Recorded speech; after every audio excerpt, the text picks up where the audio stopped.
बात करेंगे क्रिस्टलाइजेशन की। क्रिस्टलाइजेशन प्रोसेस क्या होता है, इसमें क्या होता है, इसमें डेफिनेशन आती है।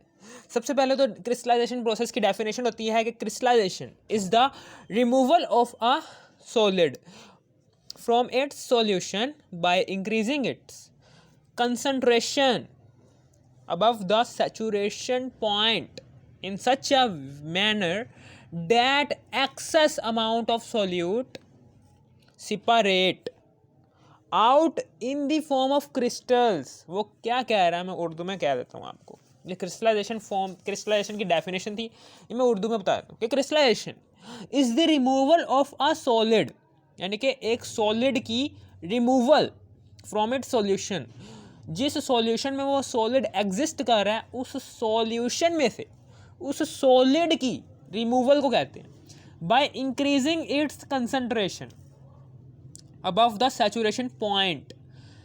ठीक है ना, यानी कि बाय इंक्रीजिंग इट्स कंसंट्रेशन, इसकी कंसंट्रेशन क्या है, बढ़ गई है, अबव द सैचुरेशन पॉइंट।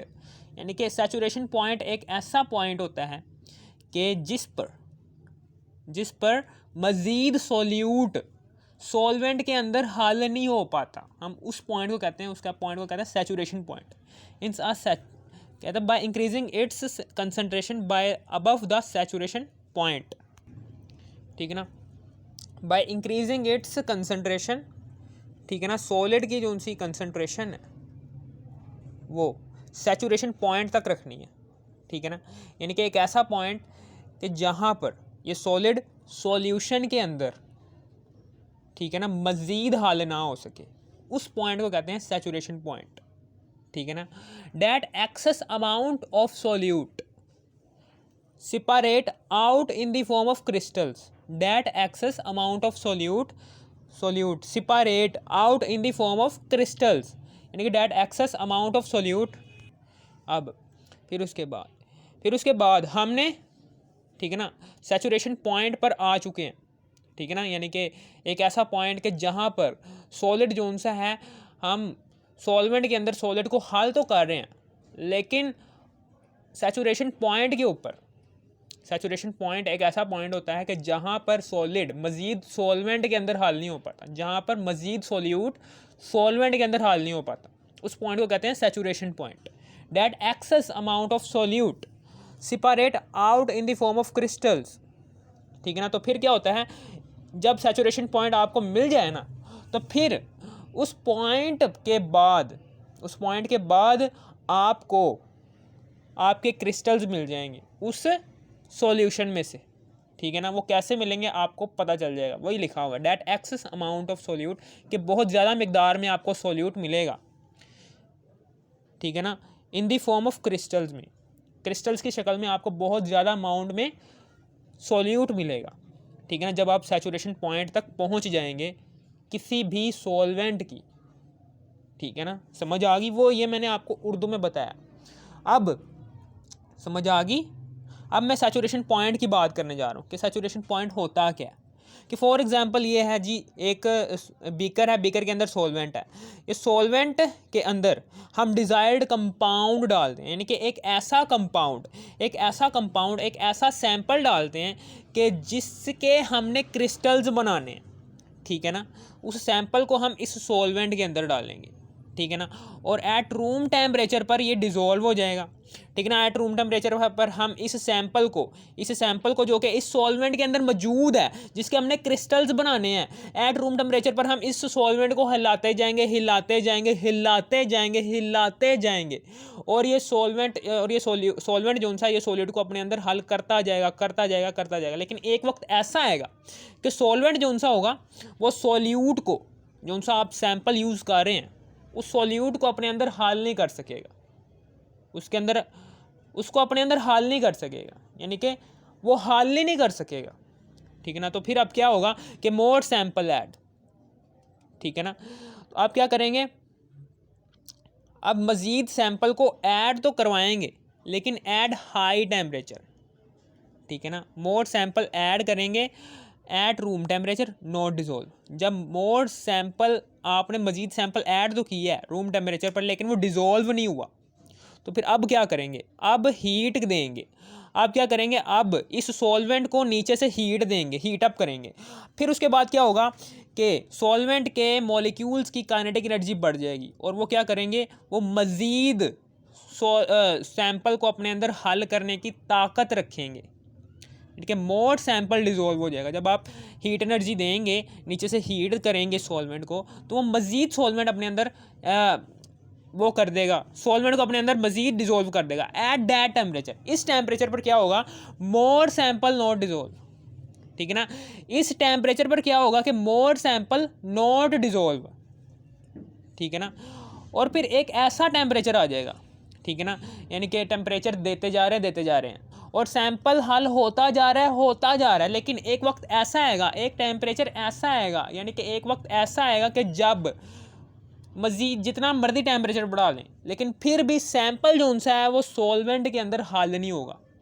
ठीक है ना, हम उस पॉइंट को कहेंगे, वो पॉइंट जो सा होगा वो सॉल्वेंट की मैक्सिमम हद होगी सॉल्यूट को अपने अंदर डिज़ोल्व करने की। हम इस पॉइंट को कहेंगे, ये कौन सा पॉइंट है, सैचुरेशन पॉइंट, कि जिस पॉइंट पर हमने सॉल्वेंट की हद सॉल्यूट को अपने अंदर हल करने की वो पकड़ ली है।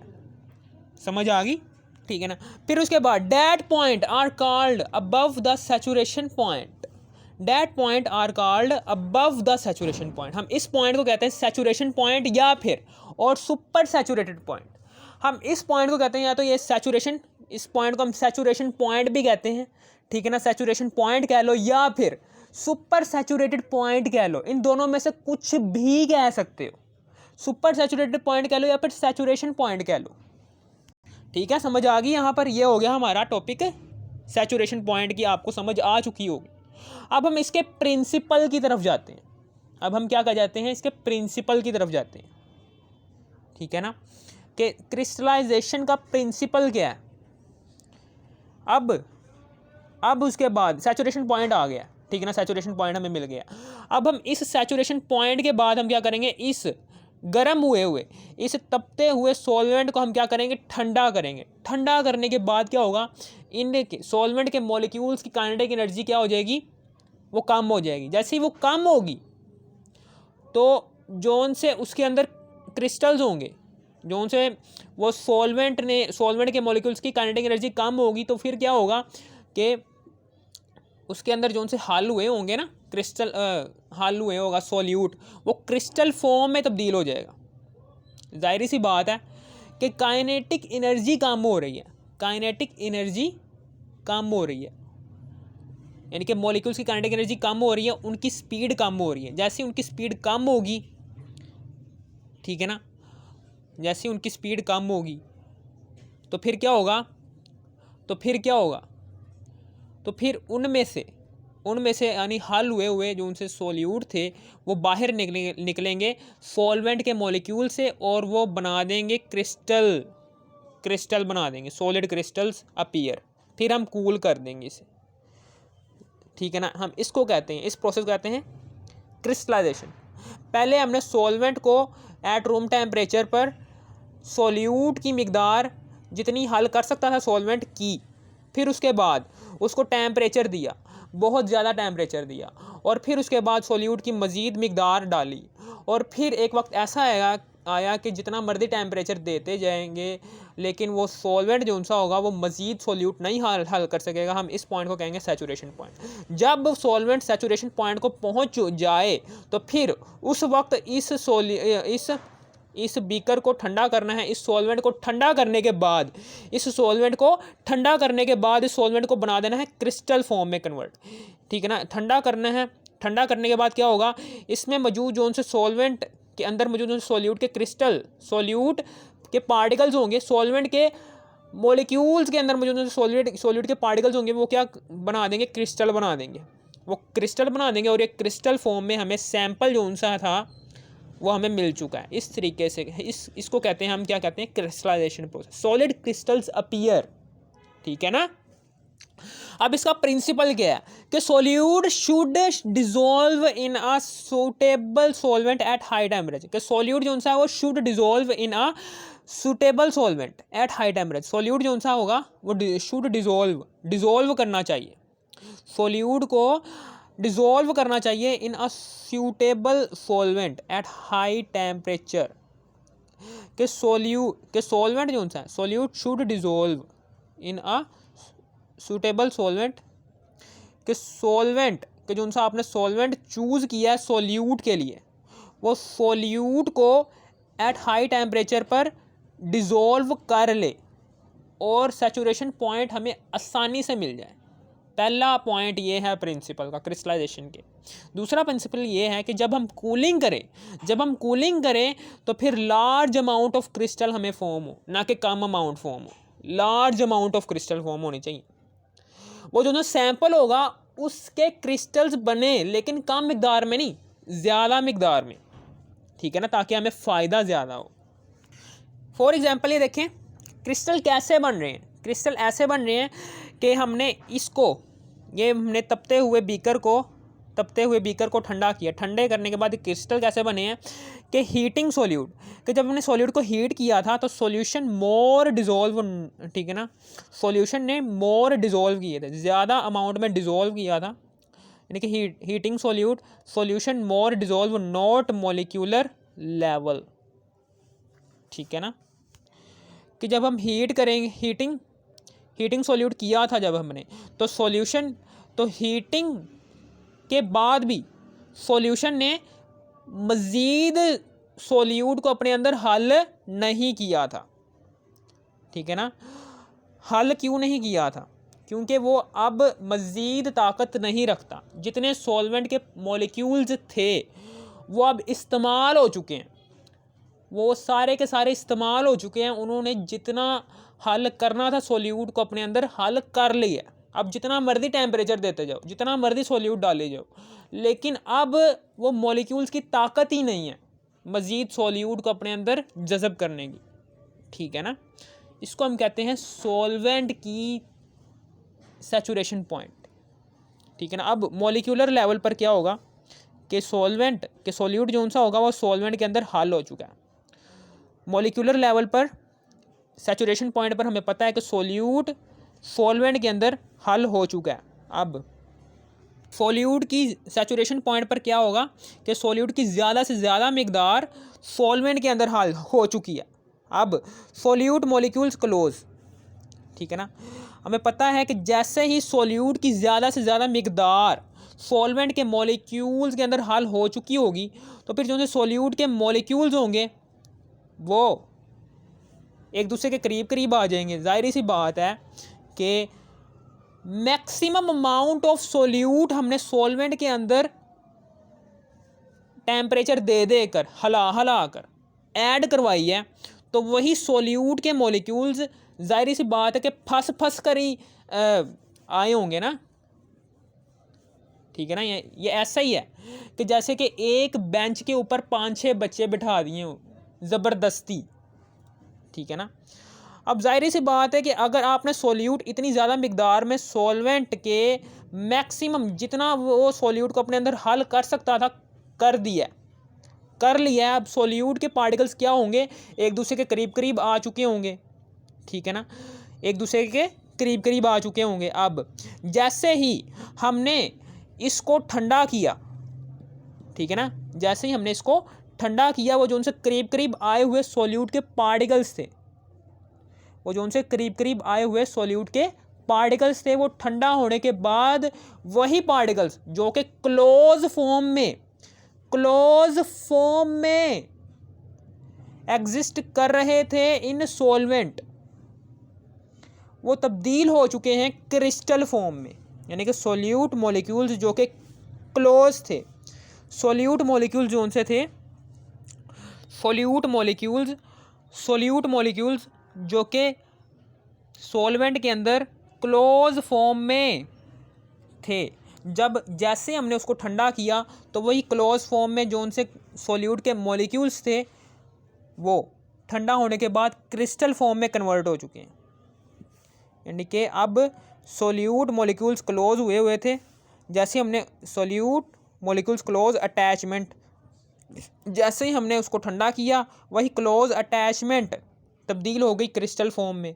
इस तरीके से हमारे क्रिस्टल बनते हैं, ठीक है ना। क्रिस्टल इसी तरीके से बनते हैं कि सॉल्यूट की ज़्यादा से ज़्यादा मिकदार आपने सॉल्वेंट के अंदर हल की और सॉल्यूट फंस कर सॉल्वेंट के अंदर हल हो तो गए क्लोज फॉर्म में। अब वही closed form of structure of solute को जैसे ही हम ठंडा करेंगे उस सॉल्वेंट को, तो वो closed form of structure of solute cooling के बाद वही क्लोज फॉर्म क्रिस्टल फॉर्म में कन्वर्ट होने के बाद हमें हासिल होगी उस सैंपल की, ठीक है ना। इस तरीके से हमें क्रिस्टल बनते हैं। समझ आ गई आपको। अब ये स्टेप्स हैं, ठीक है ना। ये स्टेप्स हैं क्रिस्टलाइजेशन के। पहला है जी चॉइस ऑफ सॉल्वेंट, कि आपका सॉल्वेंट की चॉइस क्या है। प्रिपरेशन ऑफ सैचुरेटेड सॉल्यूशन, कि जो सा आप सैचुरेटेड सॉल्यूशन बना रहे हैं, ये वाला सैचुरेटेड सॉल्यूशन, ये सैचुरेटेड सॉल्यूशन जो सा आपने बनाया हुआ है, ये भी है दूसरा पॉइंट। तीसरा है फिल्ट्रेशन। आप अभी सारे के सारे पॉइंट्स पढ़ेंगे, ठीक है ना। अभी मैं बता रहा हूँ। कूलिंग है, फिर उसके बाद कलेक्टिंग ऑफ क्रिस्टल्स है, और फिर उसके बाद ड्राइंग ऑफ क्रिस्टल्स है, और फिर डीकलराइजेशन ऑफ कलर्ड इम्प्योरिटीज़, ये 7वां स्टेप है, ठीक है ना। समझ आ गई आपको। अब हम बात करने जा रहे हैं चॉइस ऑफ सॉल्वेंट की। चॉइस ऑफ सॉल्वेंट की heat and trial method. Choice of solvent heat and trial method होता है। कैरेक्टरिस्टिक्स ऑफ सॉल्वेंट क्या होनी चाहिए। पहला स्टेप 1 है क्रिस्टलाइजेशन प्रोसेस के स्टेप्स थे, उसमें सबसे पहला स्टेप है जी चॉइस ऑफ सॉल्वेंट, वही मैंने लिखा है। चॉइस ऑफ सॉल्वेंट है heat and trial method. Characteristics of solvent, कि सॉल्वेंट की कैरेक्टरिस्टिक्स क्या है। सॉल्वेंट जो सा होता है वो रूम टेम्परेचर पर लेस डिजोल्व होता है, यानी कि रूम टेम्परेचर पर, ये इसकी पहली कैरेक्टरिस्टिक्स है कि जो सा सॉल्वेंट है, सॉल्वेंट रूम टेम्परेचर पर लेस डिजोल्व करे सॉल्यूट को, और जब सॉल्वेंट का बॉइलिंग पॉइंट आए तब वो मैक्सिमम अमाउंट ऑफ सॉल्यूट अपने अंदर डिजोल्व कर ले। ये उसकी सबसे पहली वाली खासियत है। फॉर एग्जाम्पल H2O है। H2O लिया है सॉल्वेंट का, H2O लिया है एज अ सॉल्वेंट, और बेंजोइक एसिड लिया है एज अ सॉल्यूट। तो H2O जो सा होता है वो रूम टेम्परेचर पर बेंजोइक एसिड को तकरीबन नेग्लिजिबल अमाउंट में डिज़ोल्व करता है। जैसे ही हम H2O का बॉइलिंग पॉइंट पर इसको गर्म करते हैं, 100 सेल्सियस टेम्परेचर देते हैं H2O को, तो H2O सॉल्वेंट अपने अंदर मौजूद बेंजोइक एसिड को अपने अंदर हल कर जाता है, अपने अंदर हल करना शुरू कर देता है, और उसकी मैक्सिमम अमाउंट अपने अंदर हल कर लेता है, ठीक है ना। यानी कि कंप्लीट डिजोल्व हो जाता है बेंजोइक एसिड, जबकि रूम टेम्परेचर पर ये negligible amount of solute dissolve था, ठीक है ना। इसका मतलब क्या है कि H2O जो सा H2O है वो बेस्ट है for benzoic acid. Benzoic acid solute के लिए H2O एक बेस्ट सॉल्वेंट है, यानी कि क्रिस्टलाइजेशन प्रोसेस कर सकते हो। अगर आप बेंजोइक एसिड के एक सैंपल लें बेंजोइक एसिड का, आप चाहते हैं कि बेंजोइक एसिड के आप क्रिस्टल्स बनाएं, तो बेंजोइक एसिड सैंपल लें, और उस सैंपल के लिए जो सॉल्वेंट सूटेबल होगा वो H2O होगा, क्योंकि H2O maximum amount of solute अपने अंदर 100 सेल्सियस पर डिजोल्व कर लेता है एज अ बेंजोइक एसिड, और मैक्सिमम अमाउंट ऑफ क्रिस्टल बनाएगा H2O बेंजोइक एसिड के किसी भी सॉल्वेंट के निस्बत।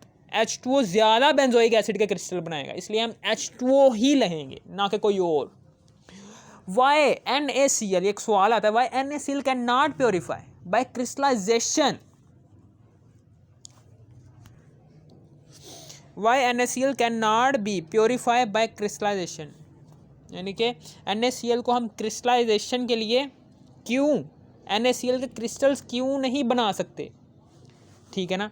NaCl को हम सैंपल के तौर पर यूज़ क्यों नहीं कर सकते। NaCl को हम सॉल्यूट के तौर पर किसी भी सॉल्वेंट में हल करवा कर उस सॉल्वेंट से हम NaCl के क्रिस्टल्स क्यों नहीं बना सकते। इसलिए नहीं बना सकते क्योंकि NaCl जो सा होता है ये रूम टेम्परेचर पर बहुत ज़्यादा मिकदार में सॉल्वेंट के अंदर हल हो जाता है, जिसकी वजह से इसकी पहली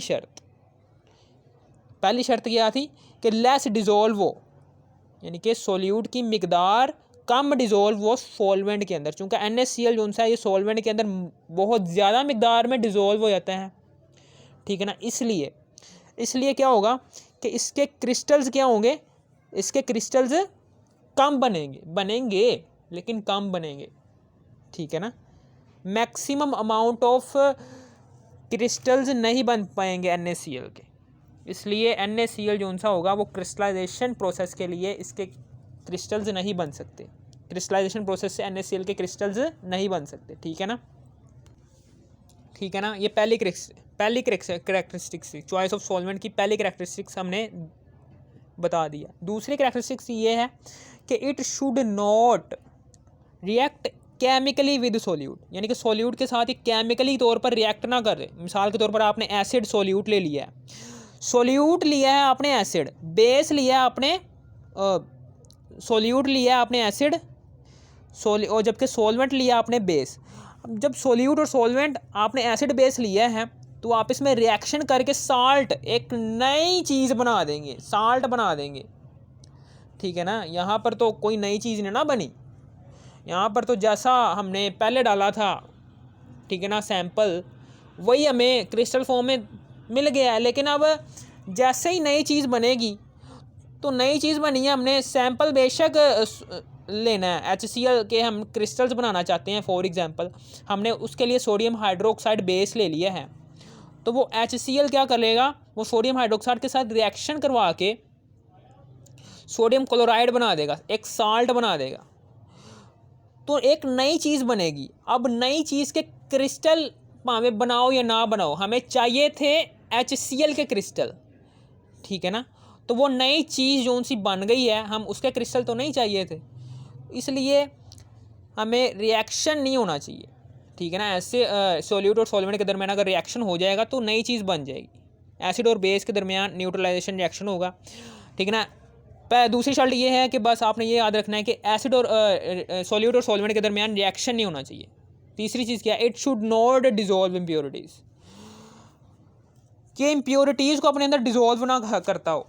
it should not dissolve impurities, यानी कि इम्प्योरिटीज़ को अपने अंदर डिजोल्व ना करता हो। It should not dissolve impurities, ठीक है ना। इम्प्योरिटीज़ को अपने अंदर डिजोल्व ना करता हो सॉल्वेंट, ठीक है ना। अगर सॉल्वेंट के अंदर कोई भी इम्प्योरिटी आ चुकी है, वो इम्प्योरिटी को अपने अंदर डिजोल्व ना करे, ठीक है ना, वो नीचे बैठ जाए। ऐसा सॉल्वेंट लें कि जो इम्प्योरिटी को डिजोल्व ना करे, ठीक है ना, ठीक है ना। जाहिर सी बात है, अगर सॉल्वेंट इम्प्योरिटी को डिजोल्व कर लेगा तो इम्प्योरिटी के क्रिस्टल हमें मिलेंगे। हम तो इम्प्योरिटी के क्रिस्टल नहीं बनाना चाहते, इसलिए इम्प्योरिटी सॉल्वेंट ऐसा लें कि जो इम्प्योरिटी के क्रिस्टल ना बनाए। और दूसरी ये कि इम्प्योरिटीज़ ऑल टेम्परेचर सोल्यूट, या फिर एक ऐसा सॉल्वेंट ले लें या फिर एक ऐसा सॉल्वेंट ले लें कि जो इम्प्योरिटी को अपने अंदर हल कर ले। इम्प्योरिटीज़ ऑल टेम्परेचर सोल्यूबल, यानी कि इम्प्योरिटीज़ को अपने अंदर हल कर ले। दो, ठीक है ना, सॉल्वेंट लेना है दो चीज़ों का, यानी कि एक ऐसा या फिर एक ऐसा सॉल्वेंट लें कि जो इम्प्योरिटी को अपने अंदर हल ही ना करे, ठीक है ना। अगर हल करे भी सॉल्वेंट, या फिर अगर अब हल करे भी सॉल्वेंट जो सा है वो इम्प्योरिटीज़ को अपने अंदर हल करे भी लेकिन कम अमाउंट में हल करे। सॉल्वेंट जो सा है वो सोल्यूट को अपने अंदर हल करे भी लेकिन ज़्यादा टेम्परेचर पर नहीं, ठीक है ना। सॉल्वेंट जो सा है वो इम्प्योरिटीज़ ऑल टेम्परेचर सोल्यूबल, यानी कि जो सा भी टेम्परेचर आपने सॉल्वेंट को दिया होगा, ठीक है ना, हर टेम्परेचर पर वो इम्प्योरिटी सॉल्वेंट के अंदर हल हो, ठीक है ना। ये दूसरी शर्त है, समझ आ गई आपको, ये था। और दूसरा ये है कि इनएक्सपेंसिव हो, चौथा ये कि वो इनएक्सपेंसिव, महंगा ना हो। अगर आपके पैसे ज़्यादा नहीं लगेंगे आपको फ़ायदा होगा, ठीक है ना, समझ आ गई। सेफ़ टू यूज़ हो, जिसको अच्छा आसानी से यूज़ कर सकें। सेफ़ टू यूज़, इनफ्लेमेबल, आतिशफिशा ना हो। सेफ़ टू यूज़ हो, आसानी से हम उसे इस्तेमाल कर सकें, यानी कि आसानी से हम उसे इस्तेमाल कर सकें। सेफ़ टू यूज़, आसानी से हम उसे इस्तेमाल कर सकें, ठीक है ना। और इनफ्लेमेबल, आग ना पकड़े, ठीक है ना, आग ना पकड़े। फिर आगे ये है कि ऑन कूलिंग, जब आपने कूलिंग कर दी है, ठीक है ना, ऑन कूलिंग तो मैक्सिमम फॉर्म ऑफ क्रिस्टल बनाए, ठीक है ना, सेफ टू यूज़ हो और आतिशफिशा ना हो, और ऑन कूलिंग जब आप कूलिंग करेंगे तो मैक्सिमम अमाउंट ऑफ क्रिस्टल है, maximum amount of crystal solvent दे। ये इसकी कौन सी शर्त थी? पहली, दूसरी, तीसरी, चौथी, पांचवी, छठवीं शर्त, ठीक है ना। और इजीली रिमूवेबल हो, इजीली रिमूवेबल, ये इजीली रिमूवेबल हो, यानी कि आप आसानी से सॉल्वेंट को सोल्यूट में से सॉल्वेंट यानी कि फॉर एग्जांपल सॉल्वेंट के पार्टिकल्स, सॉल्वेंट के अंदर क्रिस्टल फॉर्म में हमें सोल्यूट हासिल हो चुका है, आप आसानी से इजीली रिमूव कर सकें सोल्यूट के पार्टिकल्स को जो कि क्रिस्टल फॉर्म में एग्जिस्ट करें उस सॉल्वेंट के अंदर, यानी कि इजीली रिमूवेबल हो, ठीक है ना। कोई तंगी ना हो आपको क्रिस्टल से सॉल्वेंट में से क्रिस्टल निकालने के लिए, ठीक है ना। आपकी बुक में जो उनसे सॉल्वेंट की एग्जांपल्स दी हुई हैं जो कि बेहतरीन सॉल्वेंट है, वो ये हैं कि H2O ले लें, acetone, alcohol, carbon tetrachloride, chloroform, rectified spirit, ये सारे के सारे बहुत ही अहम किस्म के सॉल्वेंट्स हैं, ठीक है ना, समझ आ गई, ठीक है ना। फॉर एग्जांपल कोई ऐसा सॉल्वेंट लिया है आपने कि जो इन प्रॉपर्टीज़ में से किसी एक या दो को यानी कि पकड़ता नहीं है, उसको फॉलो अप नहीं करता, तो आप क्या करेंगे, उस सॉल्वेंट में मज़ीद सॉल्वेंट्स ऐड करवाएंगे, ठीक है ना, मज़ीद सॉल्वेंट्स ऐड करवाएंगे ताकि वो जो उनसी सारी की सारी प्रॉपर्टीज़ हासिल कर ले। चॉइस ऑफ सॉल्वेंट में जितनी मैंने प्रॉपर्टीज़ बताई हैं, आपने उस सॉल्वेंट को सारी की सारी प्रॉपर्टीज़ ओबे करवाने के लिए मज़ीद सॉल्वेंट्स उसके अंदर हल करवाने हैं ताकि सारे के सारे सॉल्वेंट्स क्या करें, वो इन चॉइस ऑफ सॉल्वेंट की सारी शर्तों को ओबे कर सकें। मिक्सचर ऑफ सॉल्वेंट, ठीक है ना, मिक्सचर ऑफ सॉल्वेंट ले सकते हैं, समझ आ गई आपको। मिक्सचर ऑफ सॉल्वेंट कब लेंगे, जब सॉल्वेंट आपका सारी की सारी शर्तें नहीं मान रहा, कोई 3-4 शर्तें नहीं मान रहा, तो क्या करेंगे, आप ऐसे सॉल्वेंट्स लेंगे कि जो उन 3-4 शर्तों को मान सके। आप उन सॉल्वेंट्स को उस सॉल्वेंट के अंदर हल करवाएंगे जो कि वो 3-4 शर्तें नहीं मान रहा, ठीक है ना। तो फिर अब जब वो दूसरा सॉल्वेंट के जो 3-4 शर्तें ओबे कर रहा होगा, जब वो ऐड करवा देंगे, ठीक है ना, तो अब जो सा होगा वो आपका सॉल्वेंट जो सा होगा वो आपको मिल चुका होगा, अब वो सारी की सारी शर्तें आपको हासिल हो चुकी होंगी जो कि आपको चाहिए। अगर फॉर एग्जांपल अगर आपका सॉल्वेंट जो सा है वो आतिशफिशा है, यानी कि जब आपने सॉल्वेंट को सैचुरेशन पॉइंट पर लेकर गए हैं और ऐसा सॉल्वेंट ले लिया है कि जो आतिशफिशा है, जो आग पकड़ता है, तो अब क्या करेंगे, ठीक है ना, ज़रूरत है, ठीक है ना। एक तो होता है ना कि आपको पता है वो लेबॉर्ट्री वालों ने कहा हुआ कि यही वाला सॉल्वेंट ही आपने यूज़ करना है, ठीक है ना, क्रिस्टलाइजेशन प्रोसेस के लिए।